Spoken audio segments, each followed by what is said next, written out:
বাবি, তুই আবার ফোন নিয়ে খেলছিস? কি করবি বড় হয়ে? একটু ভালো করে পড়াশোনা না করলে, একটু ভালো ইনকাম না করলে জীবনে তো অনেক কিছু চাওয়া পাওয়া থাকে নাকি? কিভাবে কিনবি, কি করবি? আরে মা, তুমি ইনকামের কথা বলছো তো পড়াশোনা না করে অনেক ভাবে ইনকাম করা যায়। তা তুই ঠিকই বলেছিস, টাকা রোজগার অনেক ভাবেই করা যায়, কিন্তু সম্মানটা কিন্তু সব ইনকামে আসে না। মানে মা, তুমি কি বলতে চাইছো? টাকা থাকলে তো সবকিছু কেনা যায়, আবার সম্মান আলাদাভাবে কিরকম ভাবে আসবে? সম্মান আলাদাভাবে কিরম ভাবে আসবে তাহলে শোন। 3 রকমের ইনকাম হয়।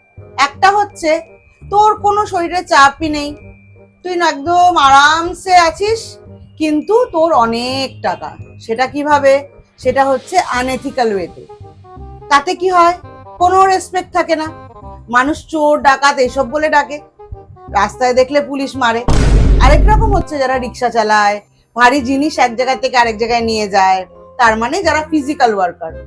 মোটামুটি তারাও ইনকাম করে নিজের সংসার চালিয়ে নেয়, কিন্তু তাদের সম্মান কজন আছে তাদের সম্মান করে? আর আরেক রকম হয় যেটা দুটোই আছে, সেটা হচ্ছে তোর ফিজিক্যালিও খাটতে হবে না, মানে তোর ব্রেন খাটালেই হবে, তাতে তোর ইনকামও আসবে, রেসপেক্টও থাকবে। আর সেই ওয়েটা যদি তুই করতে চাস, সেটা কিন্তু একমাত্র পড়াশোনা দিয়েই আসে। সেটা তো আমার মানুষের প্রবলেম, যারা রিক্সা চালায় কাকুদেরকে সম্মান করে না, কিন্তু করা তো উচিত বলো, ওরা কত খাটে। হ্যাঁ, কিন্তু সমাজ তো শুধু তোর চিন্তা ভাবনা দিয়ে চলবে না, তাই না? আমরা তো সোসাইটিতে থাকি, সোসাইটির চিন্তা ভাবনা আলাদা, মানে সোসাইটির মাস পিপল যা চিন্তা করে তার সাথে তাল মিলিয়ে আমাদের চলতে হবে। আজকে কটা রিক্সাওয়ালা দাদাকে দেখে লোক চেয়ার ছেড়ে দাঁড়ায়। আজকে তুই যদি একটা বড় চাকরি করিস, ধর তুই কোনো কোম্পানির ডিরেক্টর বা তুই কোনো আইপিএস, তুই কোনো টিচার, তোকে দেখে কিন্তু মানুষ সম্মান দেবে, তোকে দেখে মানুষ দাঁড়াবে, তোকে দেখে মানুষ good morning good afternoon wish করবে। সেই জিনিসটাই আমি তোকে বোঝাতে চাইছি। সব ইনকামে কিন্তু রেসপেক্ট আসে না।